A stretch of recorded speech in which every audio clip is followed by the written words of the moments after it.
Greetings, everyone. November 12th saw the premiere of both Disney Plus and its headline show, The Mandalorian. So, of course, we're going to be discussing that. And joining me to do that is, as always, Tom. Good morning, good afternoon, good night, wherever you are. And we're joined by a very special guest, our good friend, Mr. H Reviews. Hey, thank you for having me again. Always a pleasure. And it's always a pleasure to have every single one of you in the chat joining us. So that's always awesome that you're willing to spend your time watching us as we chit-chat along and find out what did we think about this incarnation of Star Wars. Now, before we begin with that, let's just establish to the audience, what do we all think about Star Wars in general? Our audience probably doesn't know your views on Star Wars. So, Mr. H Reviews, let's begin with you. What do you think about Star Wars in general, and how excited were you for The Mandalorian? Are we talking about Star Wars as an entire franchise? Yeah, as an entire franchise. Just quickly, what does Star Wars mean to you? Well, I mean, I love the original trilogy, not so much everything else. Peppered in little bits and pieces here and there, I guess there's some bits and pieces in there which are all right, but I mean, for the most part, no, I just like the original films. I'm not like a hardcore Star Wars fan. I wouldn't consider myself a hardcore Star Wars fan by any stretch of the imagination, but I really did enjoy. I was looking forward to The Mandalorian when we had a few of the first images that were released. The first trailer actually made me quite wary, and the only reason I say that is because any trailer that's just kind of simple action and things like that that doesn't really give anything away to be hugely positive or against it. And obviously with the recent Disney Star Wars, that wasn't hugely, it wasn't anything to get excited over. But I was looking forward to it nonetheless. So hopefully that kind of answers your question there. Yeah. Tom, your thoughts first on Star Wars in general, and then how excited were you for The Mandalorian? Of course, I grew up on it. The prequels came out just as I graduated high school. I wasn't as big of a fan, of course, like most people. The newer movies, at first I was fine with The Force Awakens. I didn't dislike it. Rogue One was okay, even though it was basically Inglourious Bastards in space. And then after that, it all went downhill. And then leading up to this show, I wouldn't necessarily say I was looking forward to it or had like a huge desire to see it, because I've never been a big, I never had a big Boba fetish, let's say. I never was a big Boba Fett fan. I didn't really dig the character all that much. I didn't see the appeal outside of a few things, and I just thought, okay, we're just gonna get that, And I saw the trailers, and I was like, all right, well, whatever. So yeah, going in, I wouldn't say I had I would say I had tempered expectations, I guess. I don't know. Yeah. As for me, as you all know, I really don't care all that much about Star Wars. I don't. I didn't grow up with it. I wasn't introduced to it until way, way too late in life to be a fan. So I have a very detached relationship to Star Wars. And when I do the commentary, it's always with a level of detachment because I'm not so much a fan myself. I've seen the trailers for The Mandalorian. Honestly, I don't even remember them. They didn't make any impression whatsoever. But let's now shift into The Mandalorian itself, because now, having seen the first episode, I loved it. This is awesome. This is how you do it. Why couldn't the movies be like this? That's my mini review and my summary of the first episode, without going into too many spoilers. I just thought it was awesome. It had the tone right, it had the look right, it was like intriguing characters set up. It reminded me a little bit of Dread in the best way possible, what with the minigun and everything. So yeah, brilliant, absolutely brilliant. My favorite, of course, not my favorite Star Wars, period, but my favorite Star Wars the last 5 years or even 10, 20 years for sure. Mm. Absolutely. Mr. Yeah. H? Yeah, I mean, again, without kind of getting into too, well, I don't need to touch on spoilers to be honest. It was a really good pilot episode. I mean, that's what it is. It is a pilot episode.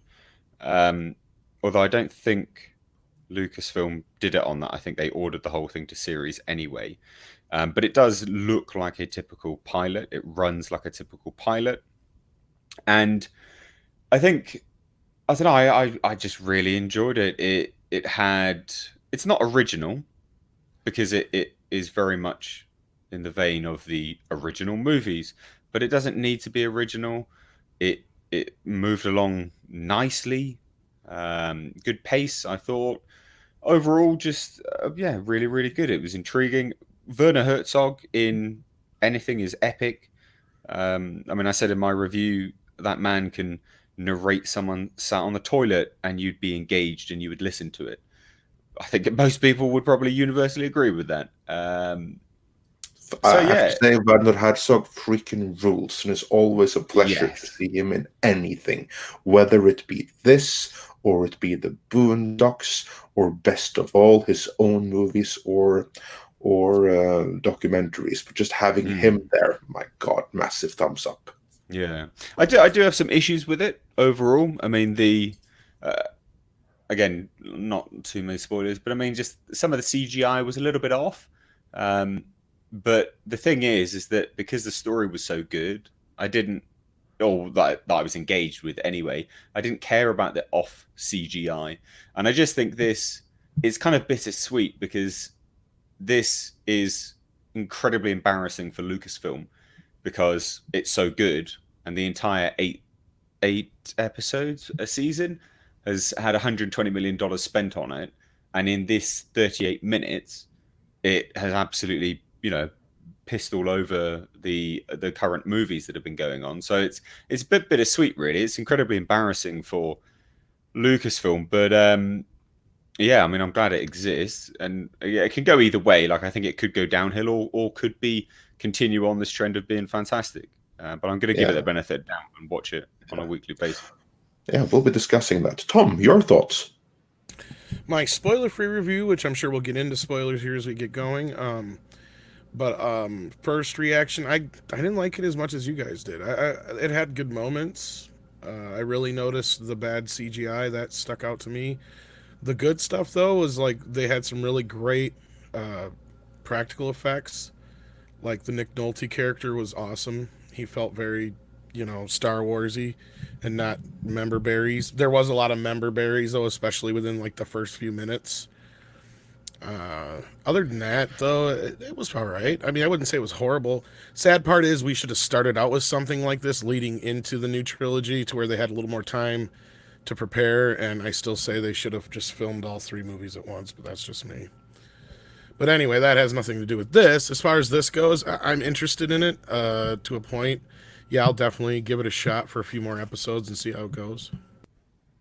Well, how could you not like it? What was it about it that you didn't like? It was just like a lot of, I don't know, I don't feel like I got a lot out of it. I felt like it was just a lot of action and no substance. There was very little to build on. I mean, we got a little bit of an idea of what the city, the not the city, but his underworld is like to a point, and kind of an idea of what he does from the first bit, and then he's going into this other situation. And I get it. We're just getting set up here. But as far as just this first chunk and what I got out of it, I don't really feel connected with anybody. I feel more connected with the Nick Nolte character than I have anybody in the show so far. And I'm not going to spoil the last thing. So other than that, yeah. That's But surprising. I don't know. I just, for some reason, maybe it's just because I've been so turned off by Star Wars to this point. I do like it, though. I mean, it wasn't horrible. I liked it enough to where I definitely got to see where it's going, especially after the end. But we'll get into that in spoilers. But, they did that part right. And finally, the voice of Midnight's Edge shows up, ladies and gentlemen. Yeah, freaking! I went with freaking Google. I didn't get the text message, So blame them. Anyway, now way you to are go. here, and perfect timing. Because Rob, what were your thoughts on the first episode of The Mandalorian? I'm completely ambivalent. All right, looks cool, but you know what? Too little, too late. And I have the feeling we're being set up for a bait and switch. I really, we are being set up for a bait and switch. They're showing it. Oh yeah, look guys, hey, look, this is everything you want, isn't it? Isn't it? And they're gonna pull the old switcheroo on us. Call me cynical, but you know what? Why should I believe you now? Why? Give me one reason why I should believe that they're going to start doing things right now. They've had every chance. I have to say, I find different it people interesting, running it. though. Yeah, exactly. Here's like the thing. But we'll get back to that in a second. I have to say, though, I just find it really interesting that here on this panel of 4 persons, where we then have 2 who are very hardcore Star Wars fans, in you and in Rob and Tom, and we have 2 in me and Mr. H, which aren't really that big on Star Wars to begin with, and we're the ones that like this. You're forgetting. Well, you're forgetting. I actually have the strength of 10 men. So. Yeah, but you also think you invented the question mark. My point is, no, I mean, I liked it. Don't get me wrong. I liked the world it was in. I liked a lot of the characters that we did get to kind of meet. That droid was kind of interesting. But this guy, the main character, I don't care. I don't really care. He hasn't shown me anything yet to really get to know him, other than they got the little flashback. Okay, he was a foundling, they called it, or whatever. So evidently his parents were killed, and he was found. So he was an orphan or whatever, and raised by the Mandalorians. Am I real quiet again? I probably am. You sound fine. No, you sound fine. I got most of it. It was just, I don't know. There's something about it. I mean, I get where Rob's coming from, but I get where you guys are coming from too. So I'm really, really, really in the middle of it. This, to me, looks like a very, very expensive, granted, it's very well made, but it's a very expensive fan film. That's why I kept thinking, I kept thinking, there's no way this is an official, this came from Lucasfilm. Nah, because just something seemed a bit off about it. It just seems like it. Granted, like I said, it had professional effects, had professional looking costumes, but it just seemed underneath that there was a level of amateurishness about it. This is from the director of Iron Man. What the hell is amateurish about this? Well, Dave Filoni directed this episode. Let's be clear. But yes, yeah, I understand that. But I understand that. But to me, like I said, to me, there's just something that it didn't fit. It just looked like something that a bunch of fans got together. And granted, Dave Filoni and Jon Favreau are fans, but that's the feel I got from this. That this was a very, very expensive fan film. You know what this felt like to me? It felt like George Lucas was all over it. And don't get me wrong, I love George Lucas, but especially now that I'm reading his book and I know more about him, this felt more like a tone poem to me. This is the kind of thing that he tried to do with the prequels. Not so much dialogue and story driven, but just tone poem. And what I mean by that is, you get the ups and downs and the action and a lot of... a story was there? A little bit, but I get it. I want to be able to see 2 or 3 episodes before I say if I like the show or not. Well, I'm curious. I'm curious as to what you thought about the complete lack of story. Then again, I mean, with respect to what they showed, I actually thought they showed a fair amount. I mean, they expanded out the bounty hunter lore. You got bounty hunter Pucks. That's the legit way of taking bounties. I was impressed with the fact that they, the Imperial credits. No, you can't use that. The end of the Empire and things like that. And then there was the underworld, kind of the underworld part of it that was there, and they expanded out and had the Mandalorian tribe. So that was all there with the Beskar steel. I mean, I thought that was fairly expansive. I also thought that, there was some nods and things like that. We had the frozen in carbonite situation, but I thought that was an interesting, yes, it was a nod, but it was an interesting expansion because obviously, as per from the original series, this is now a thing which they have now managed to mobilize and have incorporated on spaceships as part of the bounty hunter thing. So I thought that was quite interesting as well. I thought there was actually a fair amount of stories there. I mean, you've clearly got remnants of the Empire looking, for bits and pieces. Again, won't touch on it too much because it's in spoilers, but that they are very clearly remnants of the Empire. Not only that, you got the stuff with the Mandalorians. They're clearly doing something. There's something going on there. And then the bounty history. hunters. Don't forget the history. Yeah, and then the bounty they were hunters like as a they side used thing. to ride dinosaurs and stuff. Yeah, I thought there was quite a lot actually. And again, yeah, I don't know. I'm surprised. And as well, like I think, saying that it seems like an expensive fan film and that the effects were not very good and things like that. I think well, I mean, has anyone here watched Void? Has anyone watched The Void? It's on my list of things to do. The Lovecraft one, right? I don't even. What is? I don't even. Okay, right. First time of hearing about The Void. All right. Well, okay. Well, clearly, wrong audience for that. But The Void, I always think that you assess things based off of, I'm not going to be reviewing the Mandalorian TV show against something that has a $400 million budget. That's simply stupid. By my, my thoughts, I don't think they're not comparable. It's like comparing an apple to an orange. It's completely different. This has a lower budget, so I wouldn't be reviewing it based on those things because they've got everything else in place as well. So those smaller things can be forgivable as long as the story is enticing. I mean, the sets were great. The locations were great. The prosthetics were great. The practical effects were great. Exactly, and I think that actually matters more than anything else because I thought the sets, the makeup, this was all great, and to me, I actually value that more than blowing a fortune in CGI for a few scenes. I'd rather they take the budget, which is very, very extensive for a TV series. Let's not get around that.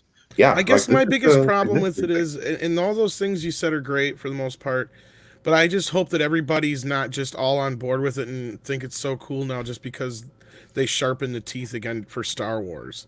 We haven't seen anything real, hardcore in Star Wars for a while, even though the last two movies have been rated PG-13 for some freaking reason, or a few movies or whatever.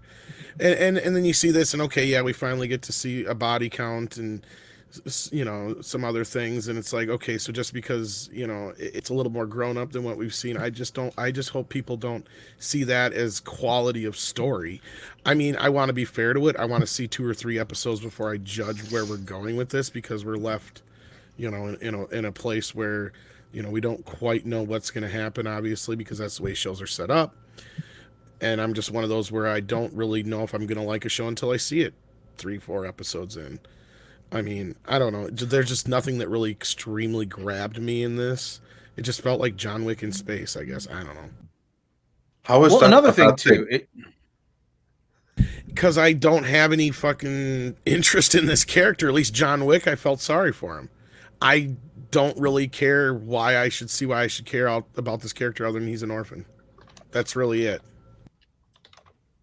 Oh, well, I don't particularly care about the character. I was just intrigued to see where the story would go. Intriguing is one thing, right? And I'll give them an opportunity to let me know this character more. I'm not saying I won't. I mean, I'm not shutting it off or anything. I'm not like shutting down. But I'm like, I'm cynically optimistic, is to coin a George Lucas phrase, actually.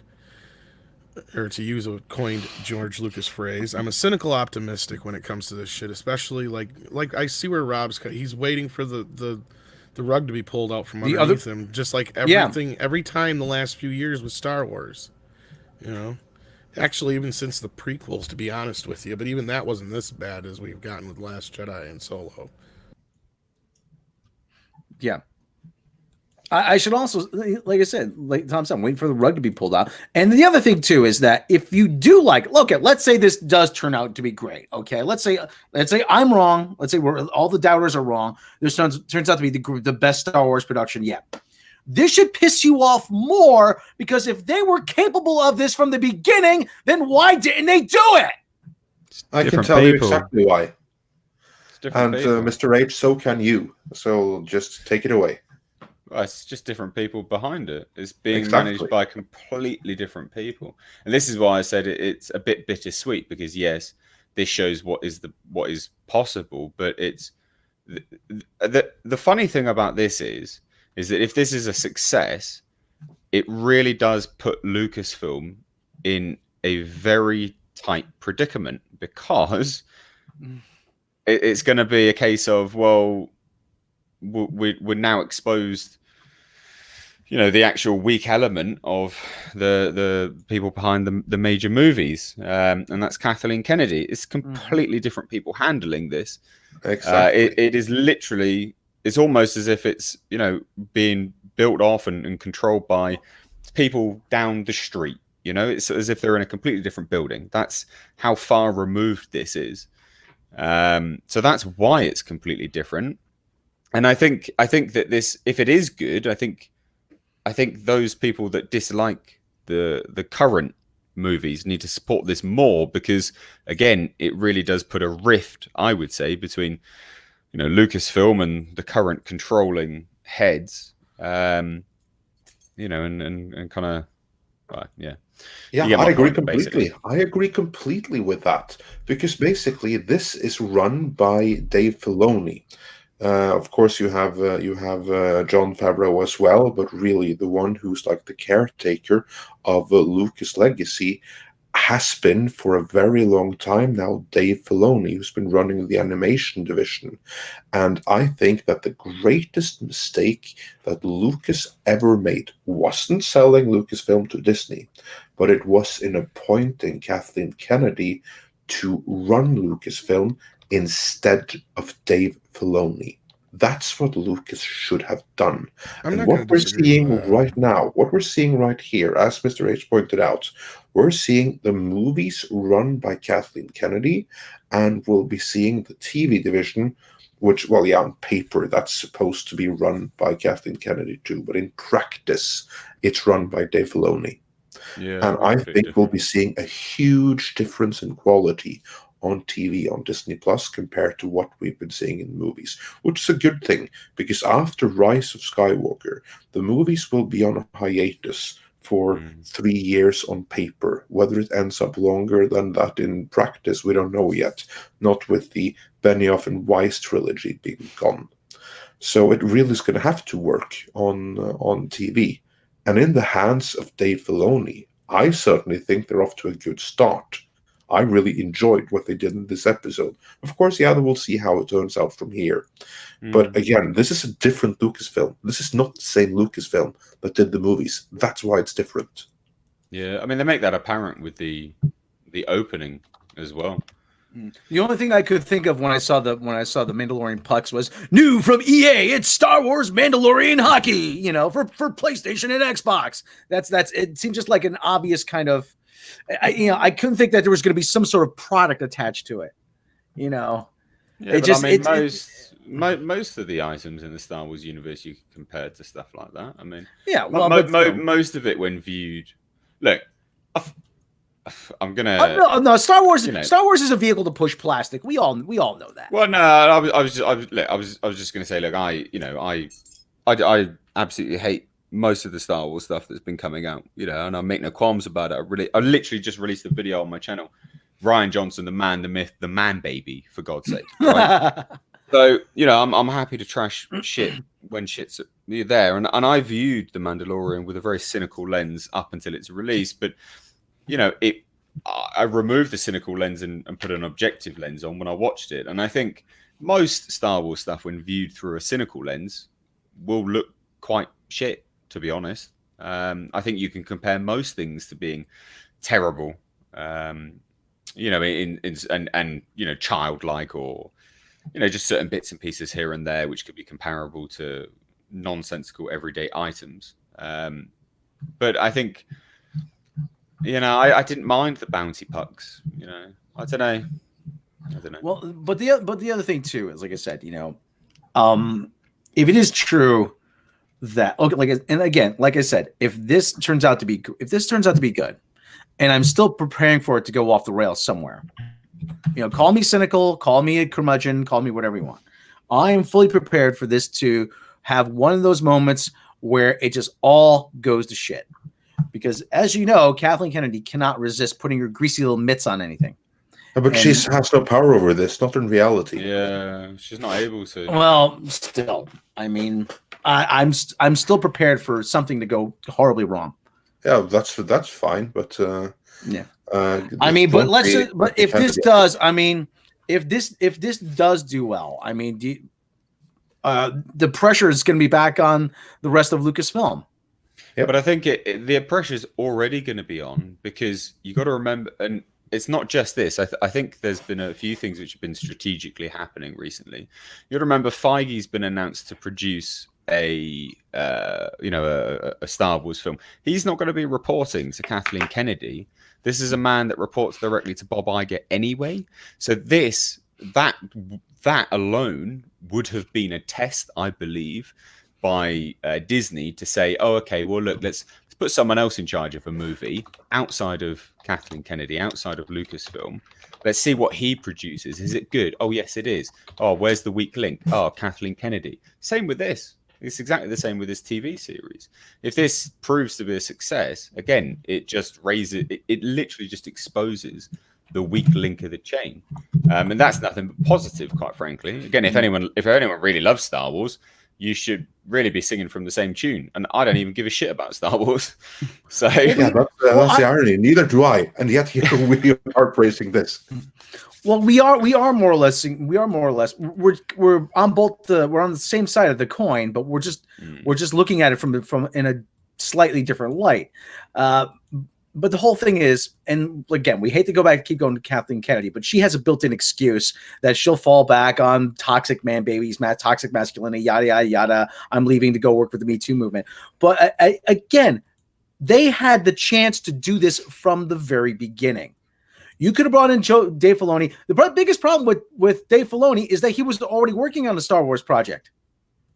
And she didn't want anyone associated with Star Wars coming in because it was going to be all her. It's all going to be me. And that's why you didn't see Joe Johnston. I say that's criminal. It is criminal that Joe Johnston didn't get a movie. The guy worked with George Lucas. The guy did effects for Raiders of the Lost Ark. He did for Indiana Jones: The Last Crusade and on The Empire Strikes Back. I mean, I think that would have gone a long way, as well as bringing Jon Favreau and Dave Filoni into mending some bridges. But this is kind of a lose-lose in any way, and it's a win-lose. I mean, yes, they'll have a win with The Mandalorian, but now, again, it's you got to, once you're on top, you got to stay there. And where are they going to go from here? I mean, you got Obi-Wan coming. I mean, who are you going to bring in to do work on Obi-Wan? Dave Filoni and whoever else is the right for that. I have to say that I think this is all fantastic news. That, so they got to win. You know what that does? That puts pressure on them to do it again. Again, in another way, this puts pressure on Disney to see, this TV thing with Dave Filoni, that's kind of working. This movie thing with Kathleen Kennedy really isn't. Maybe we should do something about that. This is kind of like the reverse of what we've got going with Marvel. With Marvel, you had Marvel Studios run by Kevin Feige, which just went from win to win to win. And of course, there's a couple of movies in there that we all have issues with. However, in the bigger scheme of things, Kevin Feige and Marvel Studios have done amazing. Of course, then you have Marvel TV that used to be run by Jeff Loeb. And that was much more hit or miss. If anything, it was actually more miss than it was hit. Because you had Daredevil and a couple of other good ones. But other than that, the rest was all crap. And then it's been restructured. What's happened? Marvel TV is basically gone. It's all handed over to Marvel Studios and Kevin Mm. Feige. Whereas Jeff Loeb, well, he's gone too. He's gonna be there till the end of the year, but that's just like a figure position. He has no power. He's gone. He's finished. Because what he tried to do with his division wasn't working. Disney saw, and they basically removed him and his division, and they handed it all to Kevin Feige.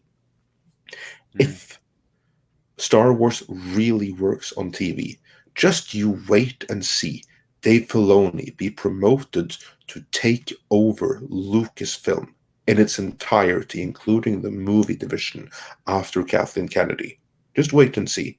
And he's the one who probably should have been running Lucasfilm to begin with. And that's when I think that the quality of the movies is going to increase. Like, imagine a Kevin Feige produced Star Wars trilogy that he does with Dave Filoni. How can you go wrong? I'm still waiting. I'm still waiting for an Indiana Jones movie. That's what I'm waiting for. From Dave Filoni. From Dave Filoni, yeah. I just threw that out there because Yeah, said I it so don't many know who times. would I'm be right just- for Indiana Jones, or if you can even do Indiana Jones anymore, because that's too tied up with Harrison Ford. But Star Wars, that's a whole universe. You can go back and forth in time and everything. So maybe with Indiana Jones, there really isn't that much to do. I'd be fine with that. But with Star Wars, and I say this as a non-fan, there's practically no limit to what you can do. As long as you do it right, you protect the legacy, you keep it all intact, you preserve and respect the legacy characters, and build it all around that. And that's what I see The Mandalorian doing. You can call it fan service and whatever, but basically to me, it's doing everything right. And so far, we've had like, what, 38 minutes or 35 minutes worth of screen time? Mm. I think that in those 35 minutes, it did a lot of things right. Mhm. Again, I say that as a non-fan, but just Yeah, I to me, mean, this yeah, had me intrigued. I'm There- just, there I'm just afraid that at the end we're gonna have another child who's the key to everything. Well, speaking of the end, maybe we should get to spoilers, but shouldn't we hit these super chats first, Andre? Yes, let's hit some super chats before we get into spoilers, because we've got a couple of them. R. Warren Harris sent us first a $5 Canadian super chat saying, no matter how great Mandalorian might be, it's behind a paywall in a new streaming service. If Rise of Soy Woker fails, it won't attract new subscribers. Well, we shall see. I agree completely that that the success of Star Wars is going to have an impact on Disney Plus. But there's more to it. There's also Marvel. There's also Disney's catalog, and with Fox, that's pretty extensive. I think Disney Plus is going to do fine, but we shall see. And then Mexican Iron Man, who supports us everywhere. We really appreciate that, so thank you. He sent us a $14.99 super chat saying, I heard somewhere that the lady lead writer of EU Mandalorian and hired for this series quit writing later episodes of Mando series due to the changes the Disney people made to the lore. True? Details? I have no clue right now in this moment. That's something we'd have to look up on. Is this something you know anything about? Changes behind the scenes due to changes to the lore?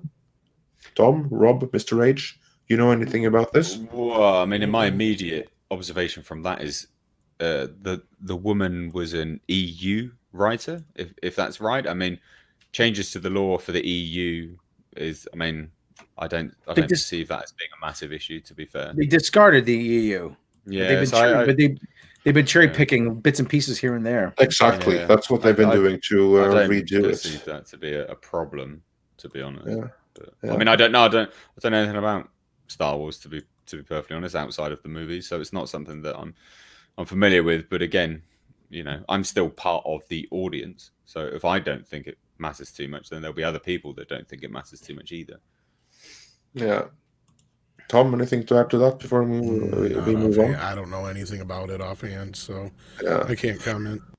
Yeah, no, if and again, first time I hear of it, but if it's due to changes to the EU lore, then they've been doing that the whole time, and I agree with Mr. H. I don't think that's necessarily that big an issue. It depends on the execution of the new lore. I'm perfectly willing to separate the two.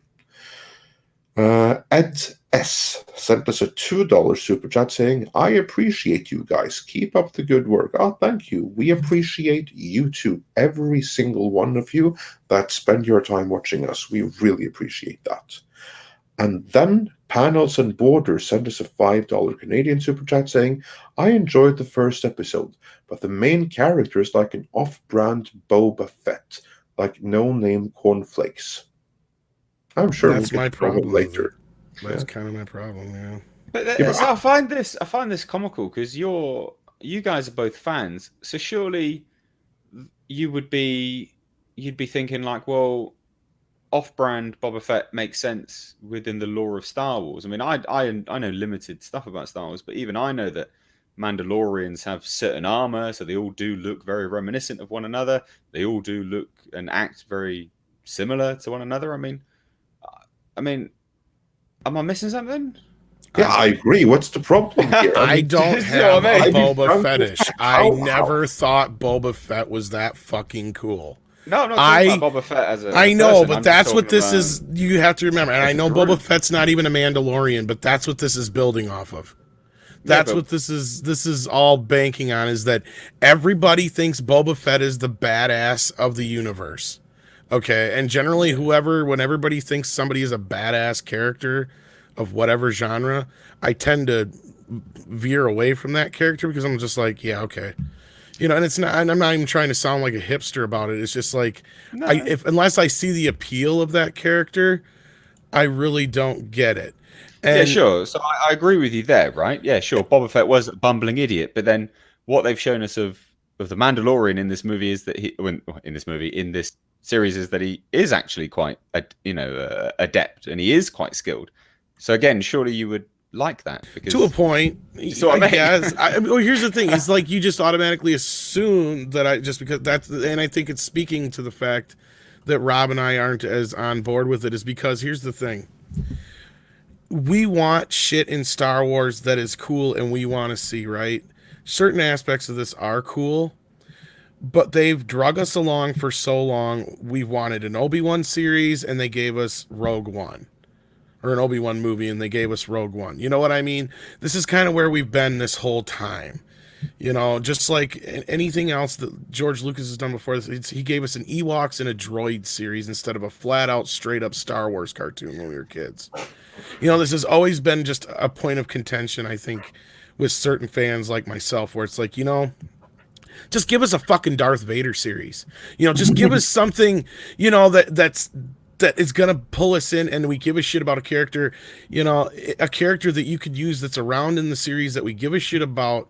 I don't care about Casio keyboard, you know, the Rogue One character, you know. I mean, I don't really care about this character. I have no attachment to anybody in this series. They showed me some stormtroopers, and I'm supposed to cream. I seen a Gonk droid, and I'm supposed to go woohoo. I seen a droid pop out of the wall like Return of the Jedi, and talk just like the Return of the Jedi droid, and I'm supposed to go yay! I've been through this already with the Force Awakens, and I'm not talking, and I'm not trying to sound condescending to you, Mr. H. I'm just talking about this is what I feel like Disney's trying to pull with me, and I know where Rob's coming from because we've seen this shit already. We've seen this. Yes, member berries. Yeah, sure, but I mean, remember Gonk Droid? Oh, I remember. You remember Boba Fett? Oh, I remember Boba Fett. Yeah. Eat that ass. But I don't think you're supposed to care about him after one episode, mate. I think it's supposed to be, you know. I get that. I'm willing to let it. I'm willing to let it grow on me. And as well. But I think what's speaking to the fact. No, hold on. I'll let you finish. All right, sorry. Hold on. If they gave you a Darth Vader series, it doesn't fucking go anywhere because you know where it ends. what would be the point of a Darth Vader series? Because we don't You know, know. let's see. you know, Ultimately, yeah, no, it's but just as fine. bad as a Cassio Andor, but I'd rather see Vader go after the remaining Jedi than see what the hell Cassio Andor did. Yeah, you know? maybe, but I mean that doesn't go anywhere. It doesn't expand anything out. You talk about member berries. If they gave you a Darth Vader series, you'd be. I mean, that's cream pie of the member berries right there. I get surely. that, and I know exactly where you're coming from, and I'm not disagreeing with that. But my point is, to this point, they haven't given us anything we've genuinely wanted outside of, episodes 7, 8, and 9, and 7 and 8 And have they can- not lived. Yeah, sorry, Rob, go ahead. Yeah, and they and we could, what we wanted is to see Luke, Leia, and Han get back together. Luke, Leia, Lando, and Han get back together, and they couldn't even do that.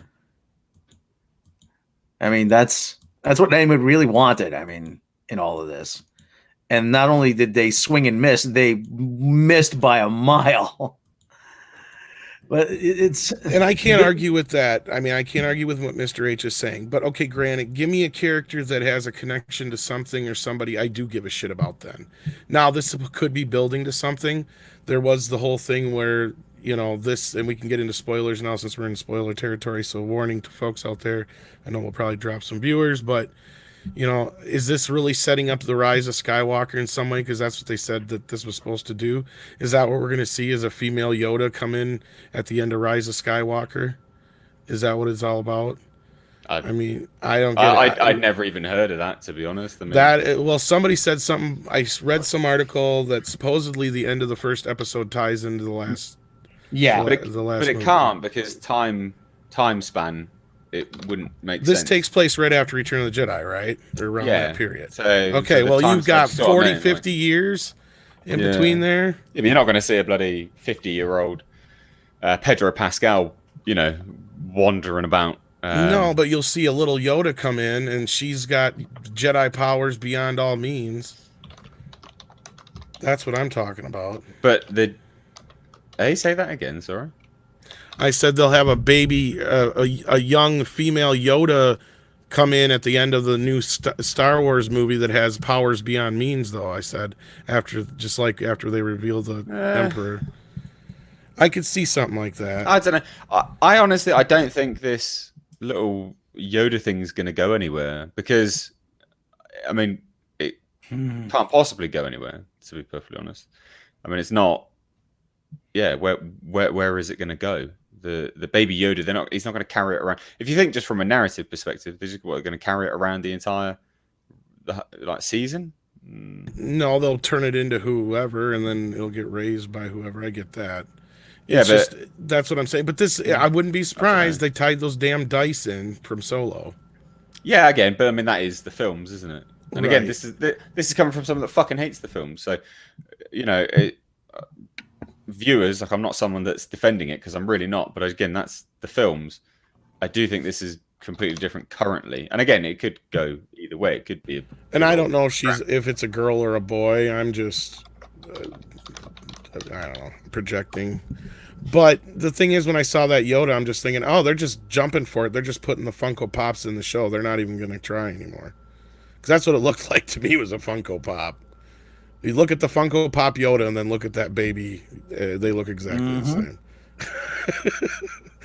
I mean, I'm interested into... Now I guess we know what the hell Yoda was up to between episode 3 and episode 5. I mean, I don't know. I mean, I'm not going to assume it's related to Yoda, but I don't know. I mean, there was just so many questions, I guess, is why I'm not so sure if I like it. I come off like... I know, and that's where I'm coming off like I don't like it necessarily, and I did like some of it. And there's parts that maybe, I'm interested in. But like I said in the beginning, though, when I was more interested in the Nick Nolte character, I almost would rather follow him around than this character. That's telling you something. I don't know. As for me, again, I think it's really, really funny, and I think it's really telling just how bad the damage to Star Wars has been. Because you know what I think? I think that if this series had come out after The Force Awakens, before The Last Jedi, but after The Force Awakens, or even before The Force Awakens, I think you would have freaking loved this. I think, again, maybe I'm wrong, but I think that those of you who were hardcore Star Wars fans to begin with are so burned on Star Wars. You're so done with Star Wars that nothing is going to please right now. It's kind of what I'm thinking. Mr. H, do you think I'm right about that, or am I completely missing? No, I mean, look, I mean, I'm reading the comments.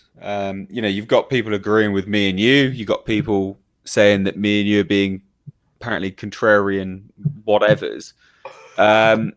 It just goes to show how mixed it is. I mean, it's literally like a 50-50 split, exactly the same as the panel that we have on this show right now, right? Me and you think it was quite good. We're not even fans, and the fans didn't like it. So I'd say your assessment's quite right. I don't think this is going to, I think this will be massively divisive. And I think we're seeing this I don't right think now. it's going to be as divisive as The Last Jedi and stuff, though. I'll be honest about that. No, and I kind of liked. I mean, I sound like I'm very negative on it, but I didn't dislike it as much as it sounds. That's the sad part. Yeah, that's the same apply. I mean, yeah, it's kind of weird. I'm like, to say that we don't dislike it as much as you think, but at the same time, I'm like, yeah, you know what? It's kind of late in the game now. For the baseball fans out there, it's like a 2-out rally in the bottom of the ninth when you're down by 8 runs. Like, yeah, it looks good on the scoreboard, but you know what?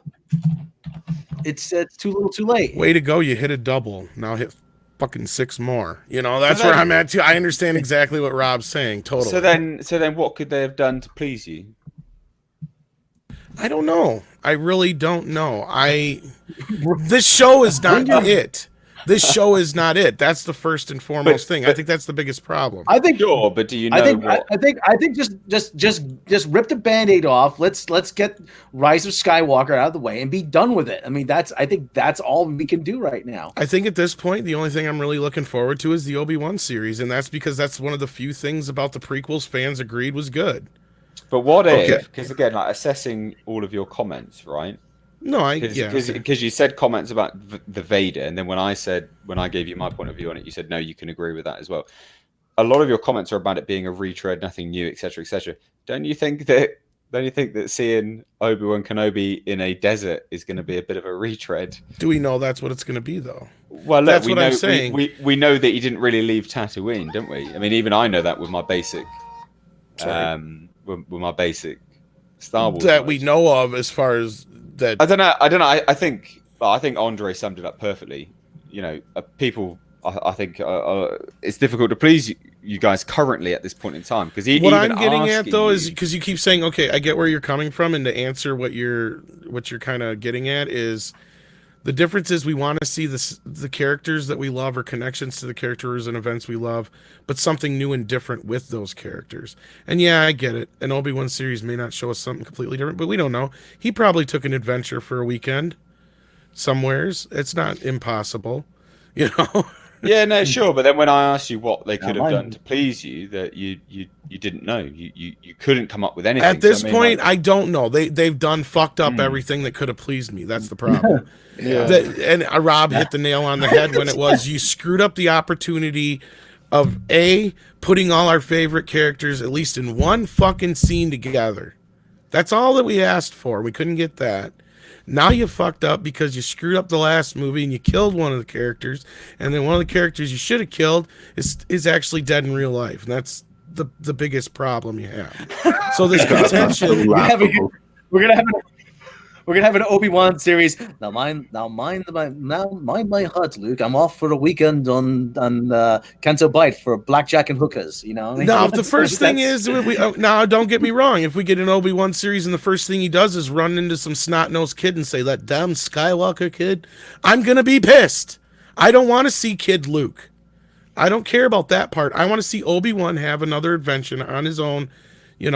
Because we loved that character. We know he's capable of having an adventure somewhere in that 30-year span or whatever, 20-year span it is, 20. There's a plausibility in there. I mean, I don't understand to this point what more they could do to destroy this thing. Yeah, exactly. But there you just summed it up, and I think I think that my theory is correct. I think that you are so burned because you loved Star Wars and you were burned so bad by it that there's no pleasing you. I really think that. And I'm not alone. Let's get into some super chats. Max Santiago just sent us a $2 super chat saying, "You are right, Andre. I feel betrayed by Lucasfilm. I assure you, you're not the only one, Max." And also, Blue Blood 71 sent us a $5 super chat saying, "Andre, you have hit it on the head for me. The episode was good, and I felt absolutely nothing. I can honestly say I didn't enjoy it." And this is a guy who said the episode is good, but he doesn't enjoy it. And then he continues, "I blame Disney." Yeah, as well you should. As well you should. But carrying on with super chats just to get caught up. Captain Hare sent us a $2 super chat saying, "Ryan Johnson for the Obi-Wan series. Burn it down." Actually, I think that you would probably be more happy with that. Something to complain about than turning things around. And R. Far sent us, I guess, New Zealand dollar, 349, sorry. "Please, no more Indiana Jones. The story is done." I kind of agree with that. And Dan Ramos sent us a $20 super chat saying, "Let's be honest about that. What we really wanted was a TV series about Tag and Bink. Admit it." Well, there you I go. admit There's it. what I'm saying. Yeah, a character that's already been established in the EU that people know. Yeah. That's kind of a better example. So I mean, yeah, I grabbed Darth Vader just because I grabbed it out of the air, and people bitched about wanting a Darth Vader series for a while. Sue me, but no, I know I get where you're coming from, Mr. H, and I'm trying to express to you why this is bothering me so much. And don't get me wrong, this is a very well-made show. It looks beautiful. The effects are great for the most part. Again, there's some dodgy CGI shots in this show. Don't get me wrong. You're totally on right about that, Mr. H. But those don't detract from the show that much. Yeah. That part isn't a problem. I think Andre's perfectly on point then, because look, I thought The Last Jedi was shit, not as a Star Wars fan. I thought it was shit as a movie fan. You probably thought it was shit because you're a Star Wars fan and a movie fan. So for me, going into something like this, I'm not burned as a Star Wars fan. So I'm just looking at it as, someone that enjoys, content. Whereas you're going into this looking at someone who's been burned as a Star Wars fan and on content. So I think Andre's probably onto the... Yeah. And as for me and The Last Jedi, when I first saw it, I liked it perfectly fine because I'm not a Star Wars fan. I got a lot of shit for it, but I admit it. I liked it fine when I first saw it. It's like only later that the cracks grew and grew and grew. It took like a few months to turn around and see, boy, what the hell did they do here? I just thought bad in terms of continuity and in terms of an overarching. Yeah. And more than anything. I later thought it was like really disrespectful to what Star Wars is, but it took a few months to like see it that way. But yeah, and about Tag and Bink, I'd love a Tag and Bink series. I'd be a huge fan of that. I know that Kevin Rubio, the creator of Tag and Bink, he's not a fan of Midnight's Edge, and he's certainly not a fan of me, but still, I love Tag and Bink. So yeah, there's that. Yeah, you do have that. And as far as Indiana Jones, I heard the next title already. It's called Indiana Jones Short Round Gets His First Social Security Check.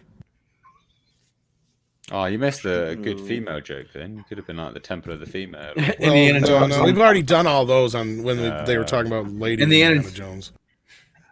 Indiana Jones in the Retirement Home of Doom. So. Yeah, sure.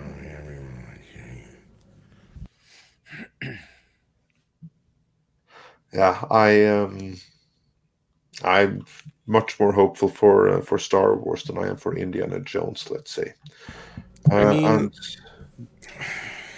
Was there anything else that you did like about this show, though, Rob? I know you've been probably the most negative on it. Yeah, was there anything good about it? Anything at all? I like the sets. I like all the costuming. I like the effects. I like the aesthetic of it. I like a lot of the superficial things. The action was really good. But again, at the same time, everything is like oh yeah, this is really good. I'm like, you know what? Yeah, you know what? The bait and switch is coming. It's coming right. I just have a feeling it's no matter what you're showing me all so far. You're showing me everything I want to see, and that means you're just gonna yank it all away at any second.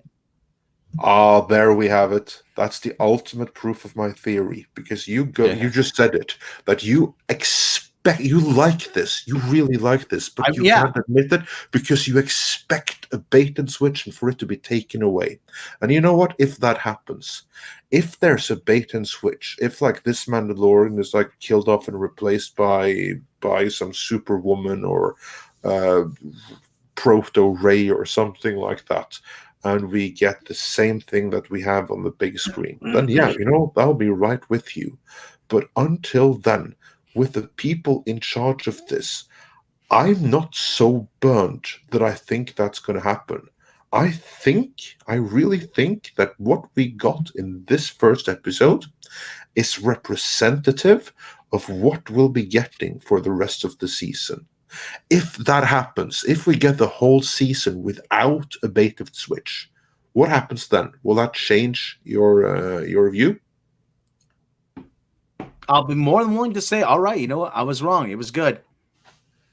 But at the same time, it's good. I'm at the same time, the next thing they show me, I'm just gonna be expecting the bait and switch with that. This is the dumbest thing they could have done, because no, I'm gonna tell you right now, especially if this is good, because I believe each episode, and it'll be done right leading up to the week that the Rise of Skywalker comes out.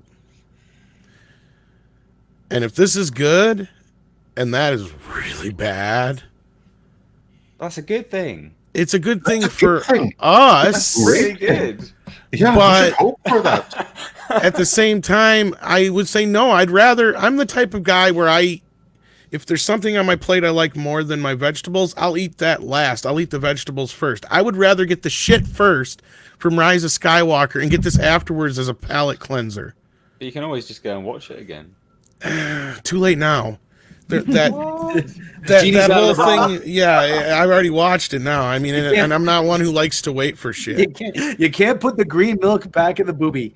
Once I've gone down this road, I will be there Friday night to see the second episode. I liked it well enough. I want to see where this is going, and I do have a feeling this is going to lead into something with Rise of Skywalker, considering it leads right up until the week of, because it's like 8 for episodes, sure. I'm sure that there's going to be something Rise of Skywalker in it. Of course, there's going to be some tie-in, and probably that tie-in is going to be the best part of Rise of Skywalker, or maybe it'll be the worst. We don't know. We'll see. Maybe there will be a bait and switch. Well, that's where I'm worried, and that maybe that'll give you another kind of idea of where I'm coming from, because that's what I hated about the whole dice bit. I could give a fuck. Nobody knew about those dice. Nobody gave a shit about those dice. But all of a sudden, there's some big, huge thing in The Last Jedi now. And of course, we knew we were going to find out what they were all about in the stupid Solo movie. So, and of course, right when they were there, I was like, yeah, just as we figured.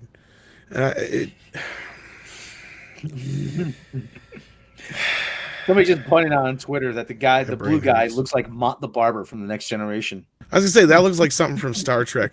And then this is also behind a paywall. That was the other pain in the ass. We haven't even talked about Disney Plus yet. Disney Plus was crashing all day, obviously because too many people were signing into it and all that kind of crap.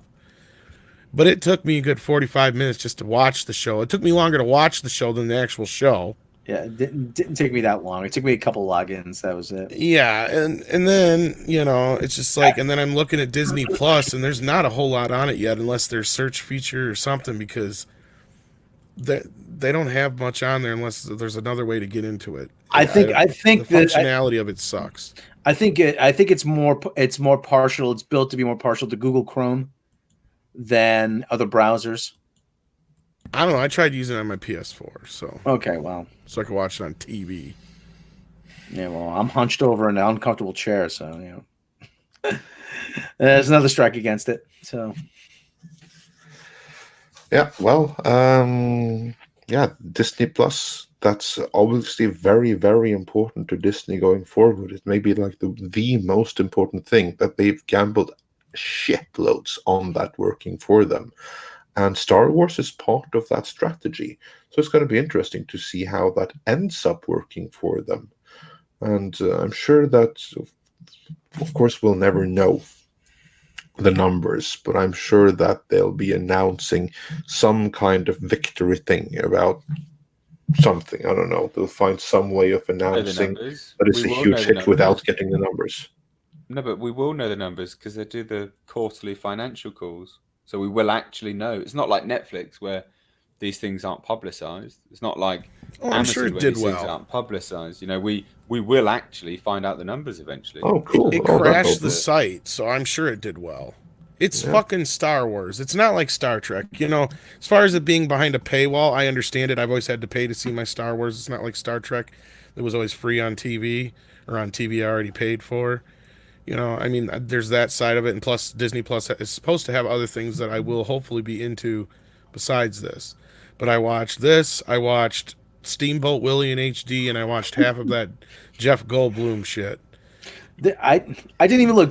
Do they have Silver Surfer? The Silver Surfer animated series? It's supposed to, all that stuff's supposed to be on there. I don't know if they haven't loaded it all up yet, or if there's a new, if you got to go through the search or what. The Spider-Man animated series from the 90s would be. I didn't get much time to look into it because as soon as the show got done, and Andre literally sent me the stuff for that Sonic video in the middle of Steamboat Willie. So Really? Okay. Yeah, sorry about that, but no, that's fine. I'm just saying, I was just checking it out to see how it looked, you know, the functionality of it and all that kind Steamboat of stuff. Willie rules, by the way. Well, it's the first. Talkie. No, it's the third. Third talkie, but yeah. It's the third. Okay. It's the no, actually, it's the first one with sound, but it's the third. That's what I meant. Third Yeah. animation. Yeah. First with sound. That's correct. Yeah. And it's awesome. That's the one thing that I like with Disney Plus, that it should be really, really extensive. But still, I sincerely hope that The Mandalorian and everything else on there will be released on Blu-ray. Because otherwise it's disturbing, because that means that they will have ended your ability to legally own a copy of all the content there. That's why I'm a huge fan of physical media. Physical media they can't take away.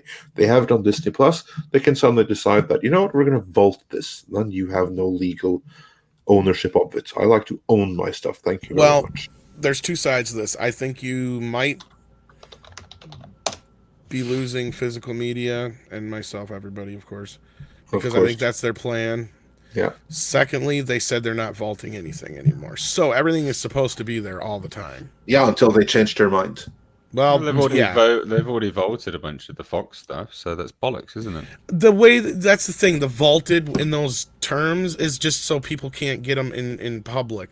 But all the Fox movies are supposed to be going on Hulu that are R-rated. Anything I've already seen a bunch of the family Fox movies, like Avatar and stuff, on Disney Plus. So supposedly their entire catalog is supposed to be available eventually, and always available. Again, like Andre said, until they change their minds, but we'll see.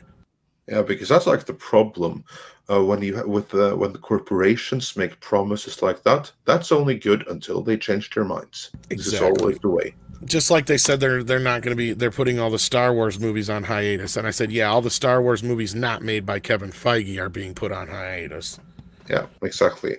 Oh, so not going on hiatus. That ends in 3 years. 3 years is like the normal production cycle for a movie. So that's not much of a hiatus, is it? No, not really. And that's again is when Kathy will be gone by then, I believe, and then Oh, she'll be gone in a year. Yeah. Well, she got 2 years left or a year left? I think it's 1 year left. I think her contract expires in 2021. I think, but anyway, there's no way that wait, she was renewed for 3 years. That's what I was thinking. 2022. Yeah, well, yeah, okay, then she may stay for the rest of her term because she can't be fired unless she goes voluntarily to spend time with family or some bull crap like that. I will personally rent her a moving van if they get her early. I mean that. I don't care what it takes. Get her out. I bet you George would by now. Let's ask him. George, would you rent her a moving van? Hell yes, get her the hell out of there. Okay, good. Yeah, there you go. Sick of her fucking up my Yeah. stuff. Guys, we have some more super chats. Theodore McCarthy sent us a $4.99 super chat saying, fans have nostalgia fatigue. We're tired of being manipulated and let down. Star Wars is now like an ex-girlfriend hanging around and trying to be friends.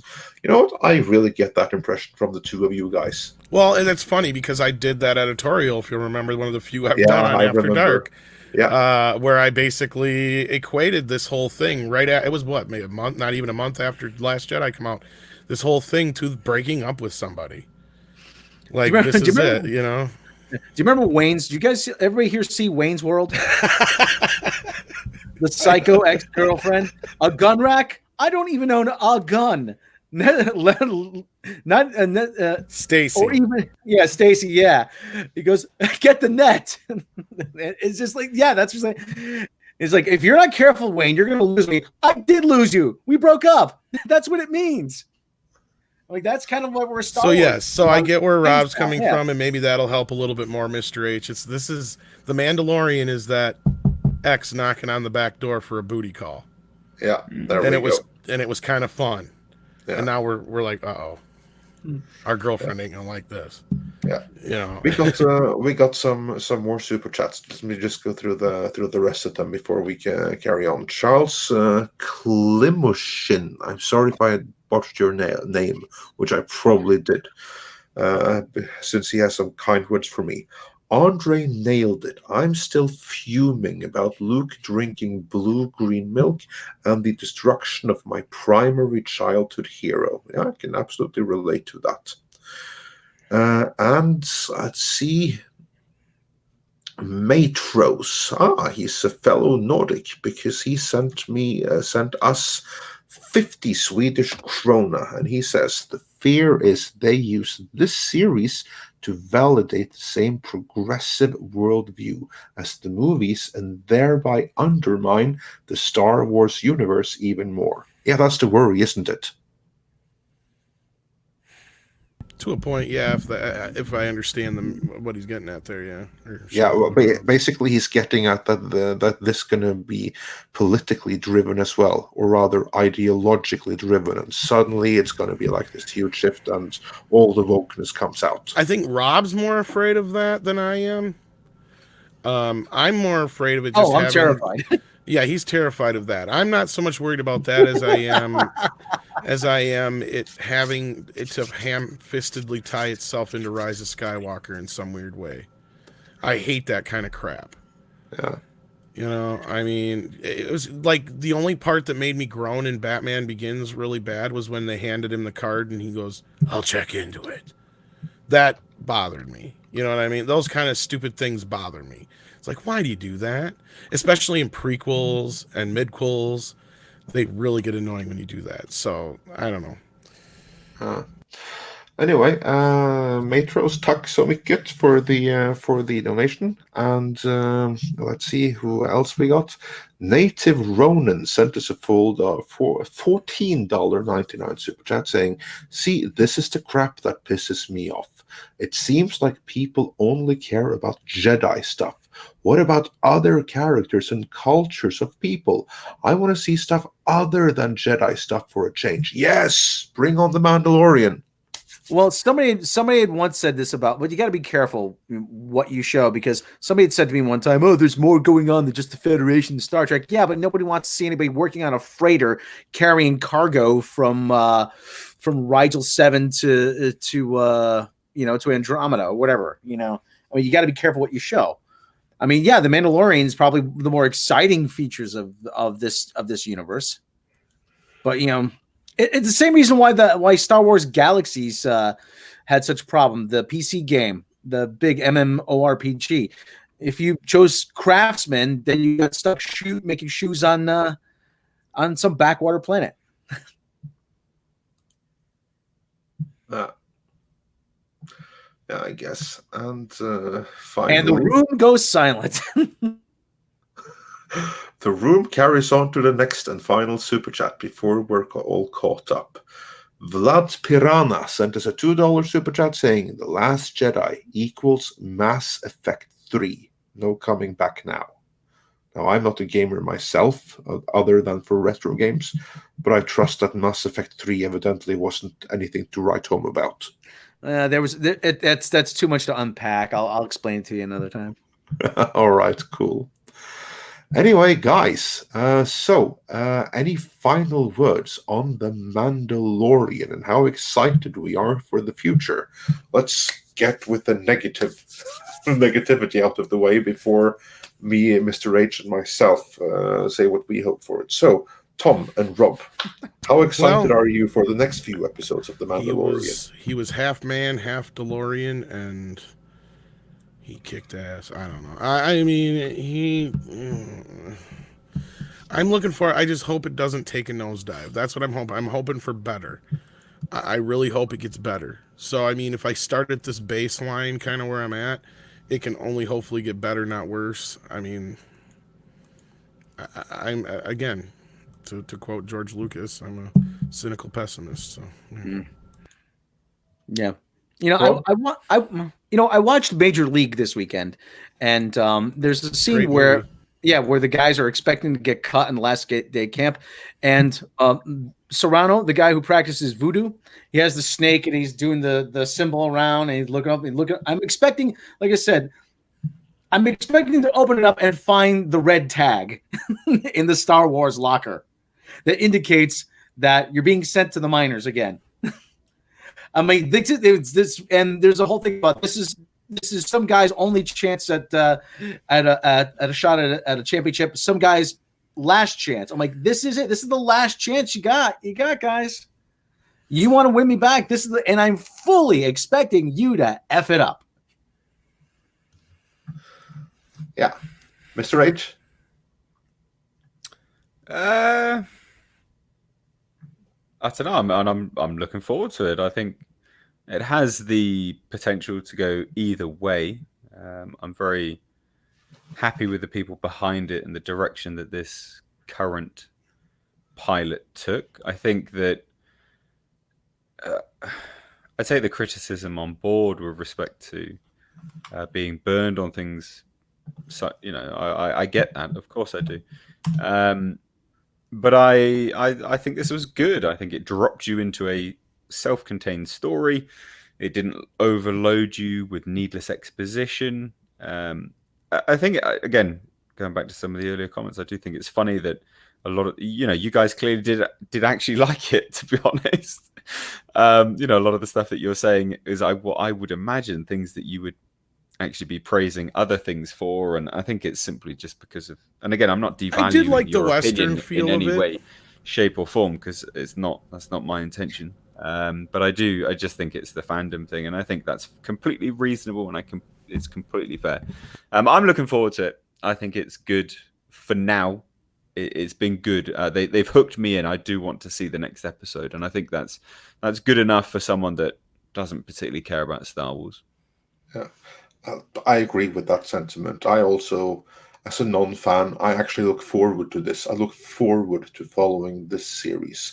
And with that, we have 2 more super chats, one of which is a question for all of you before we round out. First one, the non-question, is a comment from Cage, who sent us 20 chess corona, saying, but in other Star Wars MMO, Imperial Agent had best story. If you say so, I trust that. I wouldn't know. And Max Santiago had a question for all of us. Question, guys. Are there any new properties we should be looking forward to? Tom, which new properties should Max be looking forward to? I love Cobra Kai. Love Cobra Kai. I'm starting to hear good things about Ninja Turtles, so fingers crossed on that. Especially since we heard about the possible adult-oriented show on Netflix or thereabouts, something like that. I think Netflix is on board because they've been doing well with Ninja Turtles. I think they got that other movie on there, so hopefully that'll be more in the vein of the classic Turtles. Other than that, I don't know. What else is there, Rob? Yeah, Rob? I have no idea. I'm looking forward to playing Death Stranding, actually, with the new game from Hideo Kojima. I'm just looking forward to that. And he the packs, Orville. the Orville, yeah. And Hideo Kojima always packs like a big budget motion picture into every game. So I really don't know what's good. I'm dying for something something new to come along and Beverly Hills so I can say, Cop hey, 4. that's cool. Beverly Hills Cop. Beverly Hills Really Cop new- 4. I new- was looking yeah. forward to Coming to America 2 till I found out it was PG-13, but Oh, can't have everything. Mr. H, what should Max look forward to? There's lots actually. Please.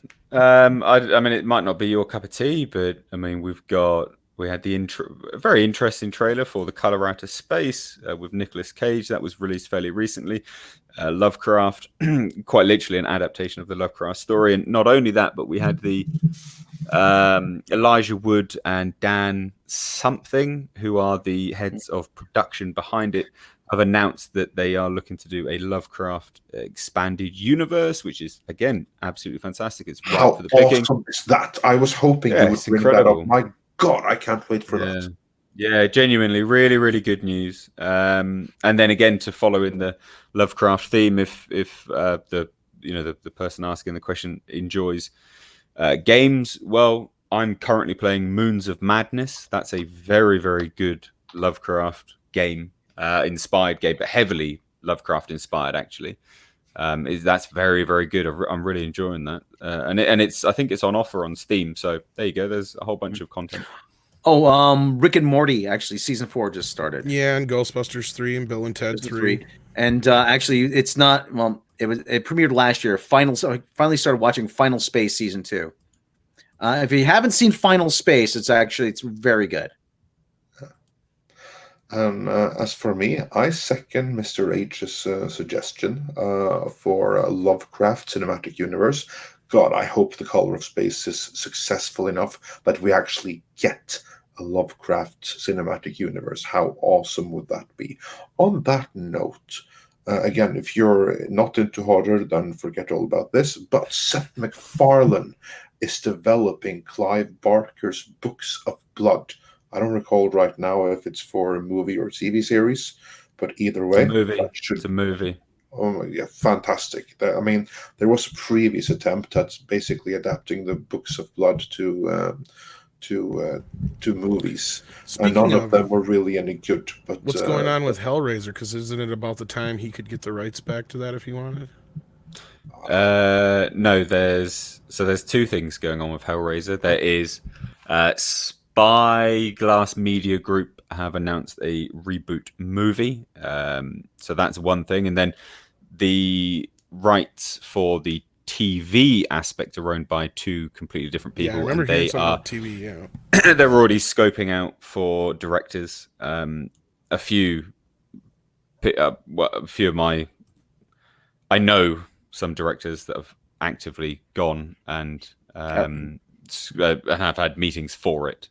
So it's in very early development stages, but it's moving along at a reasonable pace. And there's still the Nightbreed that's moving along at a reasonable pace, which they've actually thrown out the Josh Stolberg script, which I've got, which was trash. So I'm glad they scrapped that completely. So yeah, there's a few things going on with that actually. Yeah, awesome. Well, it's not necessarily a new it's not necessarily a new property, but I'm looking forward to seeing Ford versus Ferrari this weekend. Yeah, that looks. Yeah, that does actually look good. That does actually look good. Yeah, I can't wait to see that. And there is another movie coming, which again is not based on any new property, but it's one I look immensely forward to. Coming in just about 1 year. Dune. My God, I hope that's good. Which is actually in a super chat. Oh, we got more? Let's see. You had to bring up yeah, Dune. exactly. Yeah, of course I have to. Of course I have to. Yeah, Panels and Borders. That's a $2 Canadian super chat. Dennis Villeneuve's Dune in 2020. Yeah, there you go. And Christopher Fries also sent us a $2 super chat saying it's very bad to drink Joba's rum. It's very bad to drink Joe Buddha's rum. Yeah. Very bad. Somebody stole It's very Joe Buddha. bad. Do you Are know you that? saying Jesus Christ can't hit a curveball? And with that, I think that we'll call it the night, or morning, or evening, that or all the super wherever in chats, the I think? world you are. That's Yeah. all the super chats. And All right. to me, it's most definitely night. So, Yes, it is. Yeah. Anyway, guys, it was a pleasure to have this chat with you all. Very interesting to see our differentiating opinions on Star Wars: The Mandalorian. Mr. H, thanks so much for joining us. Where can people find you? You can find me on YouTube at Mr. H Reviews. You can just find me by searching. Well, the most recent video was the Ryan Johnson, the man, the myth, the man baby. Everyone go check that out. That should be fun.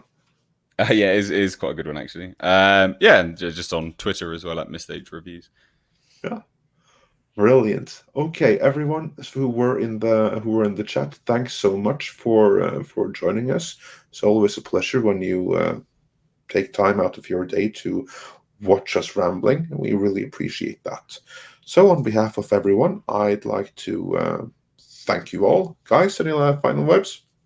I just want to remind everybody to check us out on Midnight's Edge After Dark. It is a separate channel, the sister channel. We do all kinds of stuff there all week long. Other than that, there was something I seen in the chat here. Where to go? THX1101 says, "Wait, remaking Nightbreed. Do you have any videos on that, Mr. H?" Or not the current update, but just as a quick overview, it's been pushed for a TV series for a very long time. It had Clive Barker attached to it with Josh Stolberg with Sci-Fi. That's not the current. That's not happening currently, but they are looking to make it as a TV series. That's it basically. All right. For updates on everything Clive Barker, you want to follow Mr. H Reviews. There you go. That was just what I was going to say. Thank you. All right, everyone. It's been a pleasure. Have a great evening. Take care.